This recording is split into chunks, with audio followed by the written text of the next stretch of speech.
नमस्कार साथियों, स्वागत है आप सभी लोगों का हमारे चैनल राजस्थान अड्डा 247 पर। आज है 30 अगस्त 2023। तो सबसे पहले तो आप सभी लोगों को रक्षाबंधन की हार्दिक शुभकामनाएं। और इन्हीं हार्दिक शुभकामनाओं के साथ साथ आज के दिन एक कहते हैं ना कि एक बहुत ही खास मुद्दे पर चर्चा करने के लिए मैं आई हूँ, जो बच्चों के सामने ना एक चिंता का विषय बना हुआ है। कहीं ना कहीं it is a source of thinking कि मैम हमारे पास EMRS हॉस्टल वार्डन में इतने सारे सब्जेक्ट्स जो है वो सब्जेक्ट्स हैं और हमें ना ये समझ में नहीं आ रहा कि हम लोग किस सब्जेक्ट को कितना वेटेज दें, कौन सा सब्जेक्ट हमारे लिए कितना वेटेज रखता है, और वेटेज रखने के साथ साथ हमें जो है वो नेगेटिव मार्किंग के साथ कितना स्कोर करने की ज़रूरत है ताकि हम लोग इस EMRS हॉस्टल वार्डन के पेपर को क्लियर जो है वो क्लियर कर जाए। तो देखो बच्चों, अगर हम लोग यहाँ पर मान के चलते हैं तो because this is a central level vacancy और काफ़ी सारे फॉर्म्स जो है वो फॉर्म्स इसमें भरे गए हैं। अभी नंबर ऑफ क्वांटिटी भी मैं आप लोगों को यहाँ पर बताने वाली हूँ और उस क्वांटिटी के बिहाफ पर मैं आपको ये भी बताऊंगी कि एक सीट पर ना कितना कंपटीशन जो है वो कंपटीशन आप लोगों के लिए है, और उस कंपटीशन को अगर हमें फाइट करना है तो हमें किस सब्जेक्ट को कितना वेटेज देना है, और वेटेज देने के साथ साथ वो सब्जेक्ट जो है उस सब्जेक्ट से हम कैसे जो है वो कैसे अच्छे जो मार्क्स हैं या अच्छे जो हमारा स्कोर है वो स्कोर अचीव कर सकते हैं। तो जुड़े रहिए मेरे साथ इस सेशन में। ज़्यादा से ज़्यादा इस सेशन को लाइक और शेयर कीजिए, अपने सभी साथियों को भी इस क्लास के साथ जरूर से जरूर जोड़िए। देखो, सबसे पहले जो है वो सबसे पहले अगर मैं यहाँ पर आप लोगों के सिलेक्शन प्रोसेस की बात करती हूँ तो मैम EMRS हॉस्टल वार्डन के लिए सिलेक्शन प्रोसेस जो है वो सिलेक्शन प्रोसेस क्या है, तो हम सब लोग जानते हैं कि मैम यहाँ पर जो है वो यहाँ पर एक रिटन एग्जाम होने वाला है, जिस रिटन एग्जाम में अगर हम लोग टोटल मार्क्स करें तो मैम 120 मार्क्स का हमारा पेपर है, और इस 120 मार्क्स के पेपर में मैम नेगेटिव मार्किंग जो है वो नेगेटिव मार्किंग भी है। हमें कहीं ना कहीं इस पेपर को फाइट करना है, और अगर हम फाइट कर जाते हैं, हमारी कट ऑफ में जो है वो हमारा नंबर आ जाता है, तो फिर हमको EMRS वाले लोग जो है वो डॉक्यूमेंट वेरिफिकेशन के लिए बुलाएंगे। आप देन आपका डॉक्यूमेंट वेरिफिकेशन होगा, और अगर आपकी डॉक्यूमेंट वेरिफिकेशन में भी सब कुछ सही होगा तो then you will got selected for the hostel warden post. तो सिंपली जो है वो सिंपली सिलेक्शन प्रोसेस तो इतना सा है कि मैम हमें रिटन एग्जाम देना है। यहाँ पर कोई इंटरव्यू जो है वो इंटरव्यू हमारे सामने नहीं है, बस एक मार्क्स का क्राइटेरिया है, नेगेटिव मार्किंग है, उस पेपर को फाइट करना है, डॉक्यूमेंट्स को वेरीफाई कराना है और सिलेक्शन ले लेना है। लेकिन अगर हम लोग यहाँ पर बात करें कि मैम इसी EMRS हॉस्टल वार्डन में हमारे पास टोटल जो है वो टोटल कितने सब्जेक्ट्स हैं, ठीक है, तो आप लोग यहाँ पर देख सकते हैं कि आप लोगों को टोटल जो है ना टोटल 6 सब्जेक्ट्स के साथ जंग जो है वो जंग लड़नी है, जिसमें सबसे पहले आपका जनरल अवेयरनेस, देन आपका है रीजनिंग के बाद है आपका इंफॉर्मेशन एंड कम्युनिकेशन टेक्नोलॉजी यानी ICT के बाद है आपका पॉक्सो जो है वो पॉक्सो एक्ट, फिर आपका एडमिनिस्ट्रेटिव एप्टीट्यूड, और देन आपकी लैंग्वेज है जिस लैंग्वेज में हिंदी और इंग्लिश बोथ लैंग्वेजेस कंसीडर यहाँ पर की गई हैं। अगर हम लोग यहाँ पर बात करें कि मैम सिलेबस के अकॉर्डिंग ना हमारा जो क्राइटेरिया है वो है 120 मार्क्स का, 120 नंबर का पेपर जो है वो पेपर हमारा होने वाला है। लेकिन इस 120 नंबर के पेपर में अगर हम लोग मैम नंबर ऑफ क्वेश्चंस की बात करें तो हमें ये जानना है कि किस सब्जेक्ट से कितने क्वेश्चंस जो है वो हमसे पूछे जाएंगे। तो आप लोग यहाँ पर देख सकते हैं कि जनरल अवेयरनेस से आपके पास कितने क्वेश्चन आने वाले हैं, 10 क्वेश्चन आने वाले हैं, ठीक है। जिस जनरल अवेयरनेस में आप लोगों के सामने देखो कहते हैं ना कि जिसमें से सबसे कम क्वेश्चन आएंगे ना हम छोड़ तो नहीं सकते क्योंकि वो हमारी कट ऑफ को बहुत इफेक्ट करेगा, लेकिन जो सबसे कम नंबर वाला जो पार्ट है ना उसका सिलेबस इतना वाइड है कि हम ये भी नहीं पता लगा सकते कि क्वेश्चन कहाँ से हमसे पूछ लिया जाएगा। यहाँ पर लिखा हुआ है general awareness special emphasis in the field of education, यानी आज़ादी के बाद की भारत सरकार की जितनी भी एजुकेशन से रिलेटेड स्कीम्स हैं, योजनाएं हैं, पॉलिसीज़ हैं, वो सब हमको यहाँ पर पढ़नी पड़ेगी। एजुकेशन से रिलेटेड करंट अफेयर्स भी हमें पढ़ना पड़ेगा। नॉर्मल स्टैटिक जीके जो है वो भी हमें पता होना चाहिए, और हमें जो पिछले 6 मंथ का करंट अफेयर्स है वो भी आना चाहिए। अब इन सब चीज़ों को मिलाकर अगर हम लोग देखें तो सब चीज़ों को मिलाकर यहाँ पर 10 क्वेश्चन जो है वो इससे रिलेटेड हमसे क्या किए जाएंगे, पूछे जाएंगे। और अगर हम लोग पूरे पेपर में इसका वेटेज देखेंगे तो दैट इज 8.33%, ठीक है। रीजनिंग पर अगर हम लोग आते हैं तो रीजनिंग से मैम 20 क्वेश्चन जो है वो 20 क्वेश्चन पूछे जाने वाले हैं, 16.6% वेटेज के साथ है। ICT की अगर हम लोग बात करें तो ICT से भी मैम 20 क्वेश्चंस आने वाले हैं, 16.67% इसका वेटेज है। पॉक्सो एक्ट जो अपने आप में कहीं ना कहीं एक थोड़ा सा टिपिकल कॉन्सेप्ट हमें लग रहा है कि हम पॉक्सो को कैसे पढ़ेंगे, ठीक है, लेकिन अगर हम लोग यहाँ पर देखें तो इस सिर्फ पॉक्सो एक्ट से आपसे 10 क्वेश्चंस क्या किए जाएंगे, पूछे जाएंगे। अगेन 8.33% का वेटेज, लेकिन सबसे इंपॉर्टेंट वेटेज वाले जो पोर्शंस यहाँ पर है ना दैट इज एडमिनिस्ट्रेटिव एप्टीट्यूड, और उसी के साथ साथ लैंग्वेज हिंदी और English both. Ma'am administrative aptitude क्या है, ठीक है। एडमिनिस्ट्रेटिव एप्टीट्यूड का मतलब कि जब आप हॉस्टल वार्डन बन जाओगे तो वहाँ पर हॉस्टल के एडमिनिस्ट्रेशन को आप कैसे संभालोगे। गवर्नमेंट ने जो है वो हॉस्टल जो है वो हॉस्टल वार्डन के लिए क्या क्या गाइडलाइंस प्रिपेयर कर रखी हैं, ये सब जो है वो सब इसमें हमें पढ़ना है। और 25% के वेटेज के साथ ना ये सब्जेक्ट हमारे लिए बहुत ज़्यादा इंपॉर्टेंट है। साथ ही लैंग्वेज की अगर हम लोग बात करें तो 30 नंबर जो है वो 30 नंबर लैंग्वेज के हैं, ठीक है। 30 क्वेश्चन लैंग्वेज के हैं, जिसमें से 15 क्वेश्चन आपके हिंदी के लिए पूछे जाएंगे, 15 क्वेश्चन आपके इंग्लिश के लिए पूछे जाएंगे। और अगर हम टोटल वेटेज देखें तो टोटल वेटेज 25% है, लेकिन इस 25% के वेटेज को हम लोग हिंदी और इंग्लिश में क्या कर सकते हैं, डिवाइड कर सकते हैं।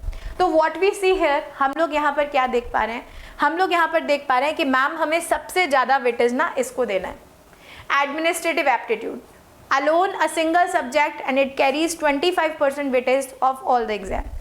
तो ये 25% अगर हमने अचीव कर लिया ना तो एक टारगेट तो हमारा अचीव हो जाता है, ठीक है। उसके बाद मैम हम लैंग्वेजेस की तरफ क्या कर सकते हैं, फोकस कर सकते हैं। उसके बाद मैम हम पॉक्सो और पॉक्सो के साथ साथ हमारे जनरल अवेयरनेस के पार्ट की तरफ क्या कर सकते हैं, फोकस कर सकते हैं। तो ये जो है ये ओवरऑल आपके पास क्या हो गया, वेटेज हो गया। और अगर आप अपनी पढ़ाई को इसी वेटेज के अकॉर्डिंग क्या करेंगे, डिवाइड करेंगे ना, तो डेफिनेटली यू विल सक्सीड। मैं नहीं कह रही कि मैं जो सब्जेक्ट पढ़ाती हूँ उसे ज़्यादा पढ़ो, मैं नहीं कह रही कि सर जो सब्जेक्ट पढ़ाते हैं उसे ज़्यादा पढ़ो। We are not promoting our subject, ठीक है। बस आप लोगों को कहते हैं ना कि ultimately what we want, ultimately we want selection. और जब हम लोग सिलेक्शन जो है सिलेक्शन की बात करते हैं तो उस सिलेक्शन में हर सब्जेक्ट जो है, क्या कई बार ऐसा होता है कि हम लोग पढ़ते रहते हैं, हमें यही नहीं पता होता कि हमें किस सब्जेक्ट को ज़्यादा इंपॉर्टेंस देनी है, किसको थोड़ी सी कम इंपॉर्टेंस जो है वो हमें देनी है। जब तक हम लोग इस तरह का एनालिसिस नहीं करेंगे ना, हमें ये चीज़ें आइडेंटिफाई नहीं हो पाएंगी। और इसी वजह से इस एनालिसिस के साथ मैं आप लोगों के सामने हाजिर जो है वो हाजिर हुई हूँ। अब हम लोग देखते हैं कि मैम एग्जैक्टली ना रियल कॉम्पिटिशन है कितना। अगर हम लोग EMRS हॉस्टल वार्डन की बात करें तो what is the real competition, तो बेटा कॉम्पिटिशन तो बहुत टफ है, ठीक है। अगर हम लोग टोटल फॉर्म्स की बात करें कि मैम टोटल कितने फॉर्म्स जो हैं वो हॉस्टल वार्डन के लिए भरे गए हैं ऑल ओवर द इंडिया, तो आप लोग यहाँ पर एक नंबर देख रहे हैं और वो नंबर है अप्रॉक्सीमेटली 5,85,000। 5,85,000 फॉर्म सिर्फ हॉस्टल वार्डन के लिए क्या किए गए हैं, फिल किए गए हैं पूरे इंडिया में।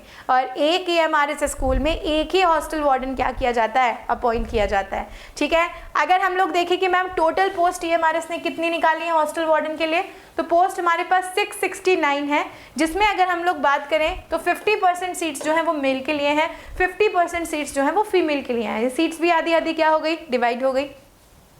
और उसी के साथ साथ अगर हम लोग यहाँ पर बात करें कि मैम हमारी जो एक सीट है, ठीक है, क्या है मैम हमारी जो पर्टिकुलर एक जो है वो एक क्या है यहाँ पर शीट जो है वो शीट यहाँ पर है, उस एक सीट पे ना कितना जो है वो कितना क्या है कंपटीशन है, ठीक है। तो आप सब लोगों को यहाँ पर याद रखना है कि मैम अगर हम लोग एक सीट की बात करें तो एक सीट पर 875 लोग खड़े हैं।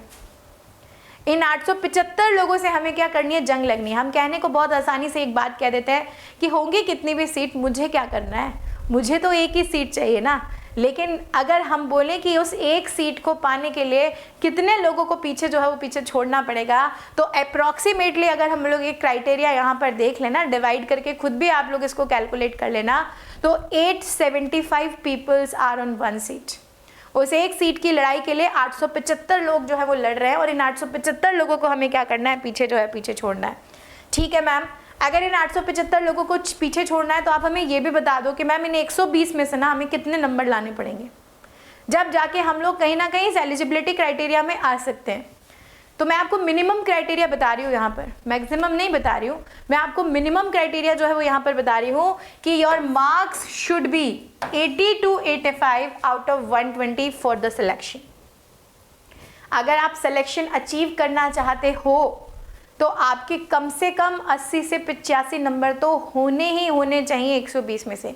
ये मैं कम से कम बता रही हूँ, पर कहते हैं ना कि कोशिश हमेशा ज़्यादा की करनी चाहिए। आप कोशिश करो, आप मॉक टेस्ट दो, ठीक है, आप कहीं ना कहीं ज़्यादा से ज़्यादा क्वेश्चन से निकलो कि हम 120 में से ना कम से कम 100 क्वेश्चन सही कर पाएँ, 110 क्वेश्चन सही कर पाएँ, वेरी नाइस, ठीक है। 90 जो है वो 90 तो सही कर पाएँ। ये मैंने मिनिमम क्राइटेरिया बताया कि इससे कम पे तो काम होगा ही नहीं भैया, बिल्कुल नहीं होगा। लेकिन बेटर की तैयारी करते ना, जब 90 और 100 की तैयारी करेंगे ना, तब जाके हम लोग 80 और 85 पर क्या कर पाएंगे, पहुंच पाएंगे। ठीक है। तो this is the overall criteria of the today's topic. आज मैं एक सेशन आप लोगों के सामने इसलिए लेकर आई थी क्योंकि बच्चे ना बहुत ज़्यादा इन चीज़ों को लेकर कंफ्यूज हैं। जब मैं क्लासेस लेती हूँ या सेशंस लेती हूँ तो they are asking the questions कि मैम हर सब्जेक्ट का वेटेज कितना है, मैम कितना पढ़े, मैम कितने मार्क्स लाने पड़ेंगे, मैम कितना कॉम्पिटिशन जो है वो एक सीट पर है। तो आज उन सारे प्रश्नों का जवाब जो है ना वो जवाब मैंने इस सेशन में आपको दे दिया है। अभी भी हमारे पास बहुत समय है और इस समय में अगर आप बेहतर तैयारी करना चाहते हैं तो अड्डा 247 पर आप सभी लोगों के लिए हॉस्टल वार्डन के लिए गुरुकुल 2.0 और 3.0 बैच क्या हो चुके हैं, लॉन्च हो चुके हैं।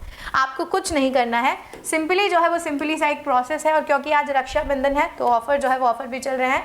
आप लोगों को इसी तरीके से अड्डा 247 जो है अड्डा 247 के ऐप को ओपन करना है। आपके फ़ोन में आप अड्डा 247 के ऐप को डाउनलोड कर सकते हैं। नीचे डिस्क्रिप्शन बॉक्स में लिंक दिया हुआ है, आप उस लिंक पर क्लिक करके ऐप को इंस्टॉल कीजिए। नीचे यहाँ पर स्टोर का ऑप्शन आपको दिया हुआ है। आप जैसे इस स्टोर के ऑप्शन को खोलेंगे यहाँ पर आपको EMRS लिखा हुआ मिलेगा।